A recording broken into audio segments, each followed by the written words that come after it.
तुंग विद्या राधा रानी की सखी थी। रुक्मणी जी ने देखा, आहा इतनी सुंदर, अच्छा यही राधा। राधा जी आपको प्रणाम।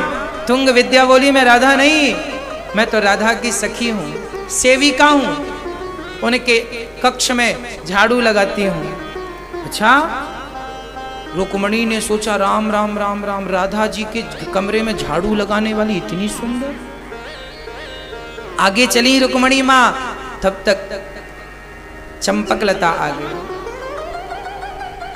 आप हैं राधा रानी? ना, मैं तो श्री राधा रानी के वस्त्र धुलने वाली हूं, मैं उनकी सेवा में रहती हूं। अच्छा, अब तो रुक्मणी पागल सी होने लगी, भगवान ये इतनी सुंदर है, ये कितनी सुंदर थी, इनके सामने करोड़ों रुक्मणियां फीकी थी, इन दासियों के सामने।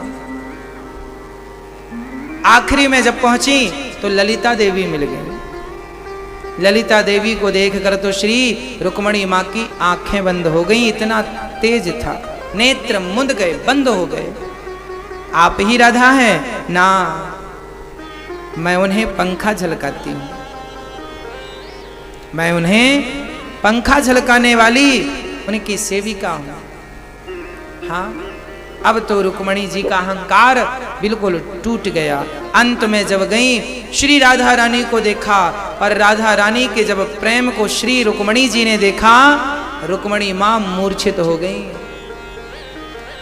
जब होश आया, श्री राधा रानी ने अपने कर कमल जब रुक्मणी मां के मस्तक पे रखा, तब मां रुक्मणी को होश आया, और रुक्मणी जी कुछ समझ ना पाई। तभी रुक्मणी जी उनकी परीक्षा लेने के लिए गरम गरम दूध, जो भाप से उंगली जल जाए इतना गरम दूध राधा को देती हैं। बोले कृष्ण ने आपके लिए भेजा है। राधा रानी ने कृष्ण का नाम सुना, बिना विचार किए दूध को पी लिया, कोई प्रभाव नहीं, गरम दूध उबलता। रुक्मणी जी ने तुरंत प्रणाम करके वापस गई। कोई बात करने की सामर्थ्यता नहीं थी, कुछ कहने की ताकत नहीं थी। और जब वो पहुंची, रात्रि के समय कृष्ण के चरण दबा रही थी मां रुक्मणी, तो देखा कि कृष्ण के पांव में बड़े बड़े छाले पड़े हैं। प्रभु ये छाले कैसे? बोले आज राधा रानी ने कुछ गरम गरम पी लिया, तो मेरे चरण तो उसके हृदय में रहते हैं, तो मेरे चरणों में चोट लग गई। यदि मैंने गरम दूध पिया होता तो राधा के चरणों में छाले पड़े होते, पर राधा ने दूध पिया है तो छाले कृष्ण के चरणों में। रुक्मणी पानी पानी हो गई, चरणों में प्रणाम करती हैं, प्रभु ये अपराध मुझसे हुआ, मैंने परीक्षा के लिए उनको उबलता हुआ दूध पिलाया, पर धन्य है श्री राधा रानी, एक पल विचार नहीं किया कि ये बहुत गर्म है। ऐसा प्रेम आज सारी गोपियां, भगवान की पत्नियां और वृंदावन की सारी गोपियां एक प्रांगण में बैठी हैं, और मां यशोदा से भगवान की 108 पत्नियां, 16,108 पत्नियां कह रही हैं, हे मां मुझे कृष्ण की वो कथा सुनाओ जिस कथा से गोपियां गोपियां बन गई, मुझे भी वो सुनाओ, कैसा था? अच्छा, भगवान की पत्नियां भगवान को तो बीच से ही जानती हैं, बचपन से थोड़ी जानती हैं, बचपन से तो गोपियां जानती हैं। तो बचपन में क्या इनकी लीला थी, ऐसा क्या हुआ कि गोपियां बिल्कुल प्रेम में निमग्न हैं? तब आज मां रोहिणी ने भगवान की पत्नियों को कृष्ण की वही कथा सुनाई जिस कथा को गोपियां नित्य सुनती हैं और सुनाती हैं। मां बैठी हैं, यशोदा बैठी, मां रोहिणी बैठी, पत्नियां गोपियां, सत्यभामा, बलराम और कृष्ण को बाहर द्वार पर खड़ा कर दिया। बाहर तो केवल सुभद्रा को खड़ा किया था, पर सुभद्रा जब बाहर खड़ी हुई तो वहां कृष्ण भी आ गए। सुभद्रा ने घुसने नहीं दिया तो तीनों द्वार पर खड़े रह गए, और कथा यहां चालू हो गई। कथा कैसी थी? कैसे कृष्ण वृंदावन छोड़कर गए, कैसे बाल लीलाएं की, कैसे गोपियों का दिल पहले तो लगाया और फिर उनके हृदय को तोड़कर और सीधे चले गए। बाद में कभी नहीं आए, 2 दिन का कह कर गए, 2 दिन में 100 साल बीत गए, आए नहीं। जब पूरी कथा श्री गोपियों को, श्री राधा रानी इत्यादि भगवान की पत्नियों को भी कथा जब सुनाई गई, सारी पत्नियां भगवान की गोपियां उस कथा को सुनकर सबके आंसू ऐसे निकले, ऐसे आंसू निकले, ऐसे आंसू निकले कि मानो वहां से एक नदी का उद्गम हो गया। और उस प्रेम की कथा को सुनकर जो द्वार पर सुभद्रा बलराम श्री कृष्ण खड़े थे, वो तीनों अपनी कथा सुनकर कृष्ण इतने प्रेमी बने, इतना द्रवीभूत हुआ शरीर कि पूरा शरीर पानी की तरफ पिघलने लगा। पानी की तरह। आपको पता होना चाहिए, जब श्री चैतन्य महाप्रभु जगन्नाथ भगवान का दर्शन करने गए थे तो सामने जगन्नाथ जी के सामने सबसे पीछे खड़े होकर उन्होंने दर्शन किया था पहली बार। और जब दर्शन किया था ना, तो दर्शन इतना प्रेम उमड़ा कि वो जिस पत्थर पर खड़े थे और जिस खंबे पर हाथ लगाया था, वो पत्थर का खंबा पिघल गया।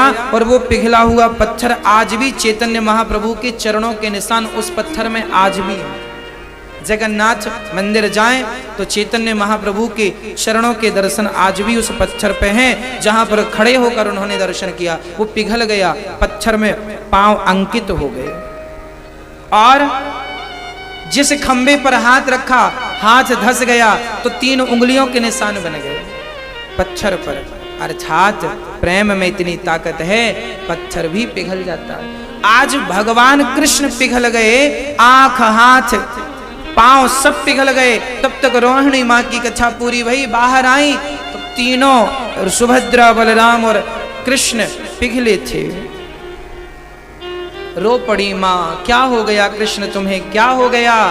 तब कृष्ण ने कहा, माँ हमें कुछ नहीं हुआ, हम तो गोपियों के ऋणी हो गए और गोपियों के प्रेम के लिए अब हम खड़े रहेंगे यूं ही और अपने गोपियों का इंतजार करते रहेंगे। हाँ, आज भी भगवान का वही स्वरूप जगन्नाथ भगवान के रूप से जाना जाता है। भगवान कृष्ण जो पिघल गए तो उनकी आंख, उनकी नाक, उनके कान, उनके हाथ, उनके पांव, आज भी जगन्नाथ जी के हाथ पूरे नहीं हैं, आज भी जगन्नाथ जी के पांव नहीं है, आंख नहीं है। अर्थात कृष्ण का वही स्वरूप जगन्नाथ जी में स्थापित किया गया और जगन्नाथ जी आज भी हाथ पसारे खड़े हैं। गोपियों जैसा कोई प्रेमी हो तो उसे हृदय से लगाने के लिए आओ, मैं तुम प्रेमियों को हृदय से लगाने के लिए यूं खड़े हैं। भगवान तो तैयार हैं, हाथ पसारे खड़े हैं। हम तो हैं, हम तो जाएं उनके गले से लगने, हम कहाँ जाते हैं उनके लिए। श्री जगन्नाथ भगवान का पावन दर्शन कभी समय मिले तो जगन्नाथपुरी जरूर जाइएगा, जगन्नाथ भगवान से जरूर मिलिएगा। प्रत्यक्ष भगवान है वो, कोई मूर्ति नहीं है। बिहारी जी कोई पत्थर मूर्ति नहीं है, प्रत्यक्ष है, ये प्रत्यक्ष है, यही है भगवान। द्वारिकाधीश प्रत्यक्ष है। हाँ, द्वारिका जगन्नाथ जी गए भगवान। जब की लीला पूरी हुई ना, तब भगवान का अंतिम संस्कार अर्जुन ने किया था। पूरा शरीर तो जल गया था पर भगवान का हृदय नहीं जला था, धड़कता हुआ। तब आकाशवाणी हुई, अर्जुन इसे समुद्र में फेंक दो। समुद्र में अर्जुन ने फेंक दिया। समुद्र की लहरों ने उसे द्वारिका पहुंचाया। और जब द्वारिकाधीश तैयार भये, पता है द्वारिकाधीश को बनाने के लिए स्वयं द्वारिकाधीश आए थे। जगन्नाथ भगवान को बनाने के लिए स्वयं जगन्नाथ भगवान आए। इंद्रद्युम्न राजा के यहाँ कमरे के भीतर रहे, 21 दिन का समय मांगा, 14 दिन में दरवाजे खोले गए तो भगवान ऐसे ही रहे जैसे हैं। तो जो भगवान कृष्ण का हृदय था ना, आज भी जगन्नाथ जी के भीतर कृष्ण का वही धड़कता हुआ हृदय स्थापित है। जब 2 आषाढ़ आते हैं ना, तब हृदय परिवर्तन होता है। आज भी, आज भी, आज भी।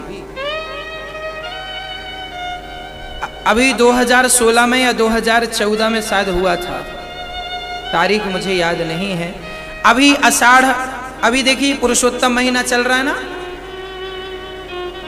जब 2 आषाढ़ आते हैं, जब जिस समय आषाढ़ में पुरुषोत्तम माह बढ़ता है, जब 2 आषाढ़ आते हैं तब जगन्नाथ भगवान जी का हृदय परिवर्तन आज भी होता है। जगन्नाथ जी की वहां शमशान भी है। इन जगन्नाथ जी को शमशान में विसर्जित किया जाता है और वहां नीम का वृक्ष, सारी नीम नहीं, जिस नीम में शंख का निशान हो, चक्र का निशान हो, उस नीम को सोने की कुल्हाड़ी से काटा जाता है। वो भगवान स्वयं स्वप्न में बताते हैं कि यहाँ पर वो पेड़ है, जाओ वहाँ कुछ निशान होते हैं, ऐसे ऐसे निशान हो, उस पेड़ को लाया जाता है कीर्तन करते हुए, उस नीम के फिर जगन्नाथ जी, बलराम जी और सुभद्रा जी बनाई जाती हैं। 15 साल 20 साल में एक बार ये अवसर आता है, 2 आषाढ़ आते हैं, तब ये हृदय परिवर्तन होता है। तो इनका हृदय निकाल के फिर नए भगवान के हृदय में पुराने भगवान को फिर, अर्थात जैसे हम लोगों का बार बार जन्म होता है ना, ऐसे ये भगवान इस कलयुग में प्रत्यक्ष जगन्नाथ जी हैं। इनका भाई शमशान किन के लिए? जो जिंदा है उन्हीं के लिए तो शमशान है, मरो फिर शमशान, जिंदा फिर। तो जगन्नाथ जी का भी शमशान है। जगन्नाथ जी फिर से जन्म लेते हैं 20-25 साल के होकर, फिर जब 2 आषाढ़ आते हैं तो फिर चले जाते, फिर जन्म ले लेते, फिर चले जाते, फिर जन्म लेते। ये अनादिकाल से परंपरा चली आ रही, कोई आज की नहीं है। ऐसे जगन्नाथ भगवान, समय मिले तो एक बार जगन्नाथ जी जरूर जाओ। जगन्नाथ भगवान प्रत्यक्ष हैं, प्रत्यक्ष है। मंदिर के ऊपर जो चक्र का निशान है पता है? जगन्नाथ भगवान के मंदिर के ऊपर जो चक्र का निशान है, वो भगवान कृष्ण ने जाते समय अपना चक्र स्थापित कर दिया था द्वारिका जगन्नाथपुरी में। आज भी वो चक्र ओरिजिनल भगवान का चक्र है। उस चक्र के दर्शन मात्र से कल्याण है। इसलिए जगन्नाथ भगवान की शरणागति जरूर, बिहारी जी के चरणों में जरूर, तीर्थाटन जरूर करना चाहिए, तीर्थों में जरूर जाना चाहिए। उसके बाद भगवान वहां से आए, देवकी के 6 पुत्रों को भगवान ने लौटाया। अच्छा, देवकी माँ, यशोदा माँ और देवकी माँ की तुलना की जाए ना, तो देवकी माँ बहुत बढ़िया नहीं, यशोदा माँ का जीवन जितना बढ़िया। क्यों? कारण था, माँ देवकी ने एक बार भगवान कृष्ण से कहा तुम भगवान हो तो कंस ने जितने मेरे बच्चों को मारा है सब वापस करो। माँ देवकी ऐसी थी कि कृष्ण के अतिरिक्त भी ये किसी को चाहती थी। अरे कृष्ण जैसा जिसका बेटा हो फिर और बेटे की थोड़ी कामना होती है, पर कंस ने जितने बच्चों को मार डाला था ना देवकी के, वो सारे बच्चों को भगवान ने वापस किया था। बाद में लौटाइए मेरे बच्चे, भगवान ने लौटाया। देवकी और यशोदा में इतना ही अंतर है कि देवकी कृष्ण के सिवा भी अपने बच्चों से प्रेम करती है, जबकि यशोदा कृष्ण के सिवा किसी से नहीं, किसी को नहीं चाहती, केवल कृष्ण को, कृष्ण के अतिरिक्त तो कोई नहीं। कृष्ण के लिए रोती तड़पती रही, पर कृष्ण के अतिरिक्त किसी को चाहा नहीं माँ यशोदा ने। कृष्ण के सिवा कोई ऑप्शन नहीं था। इसलिए माँ यशोदा माँ देवकी से ऊंचा स्थान रखती हैं। इसलिए यशोदा माँ की चर्चा ज्यादा होती है, माँ देवकी की चर्चा कम होती है। क्यों? क्योंकि माँ देवकी कृष्ण से अन्य बच्चों की भी कामना की थी।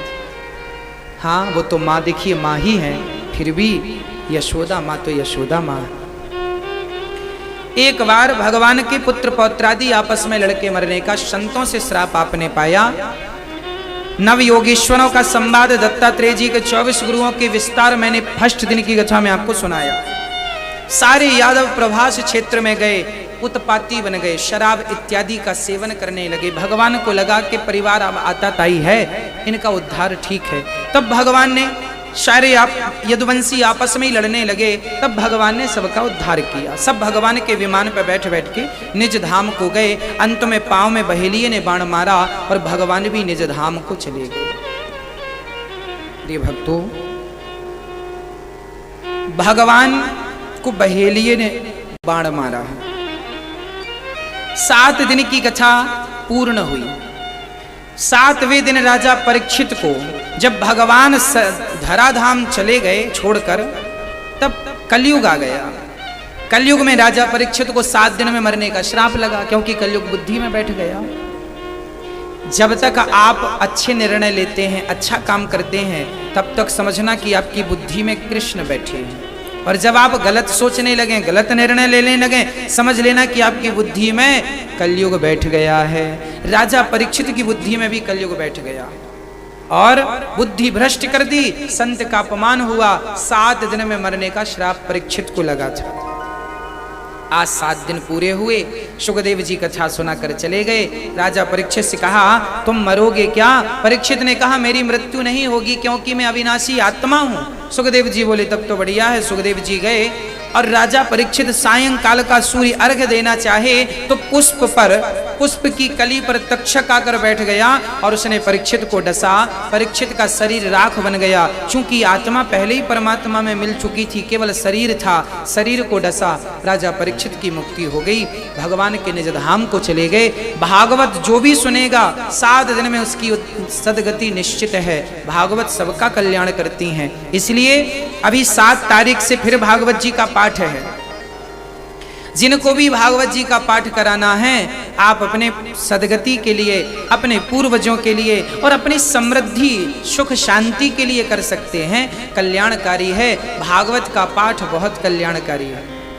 आपको बताऊं, ये दास अनिरुद्ध, ये दास हर महीने भागवत जी का पाठ अपने लिए करवाता है। हमारे विप्र देवता हैं, हमारे गुरुजन हैं, उनसे हमने कह दिया गुरुदेव एक पाठ हर महीने किया करें, आप हर महीने किया, हर माह किया करें। भागवत जी का पाठ सबके लिए कल्याणकारी है। हम तो हर महीने भागवत जी का पाठ, आगे ठाकुर जी चाहेंगे तो महीने में 2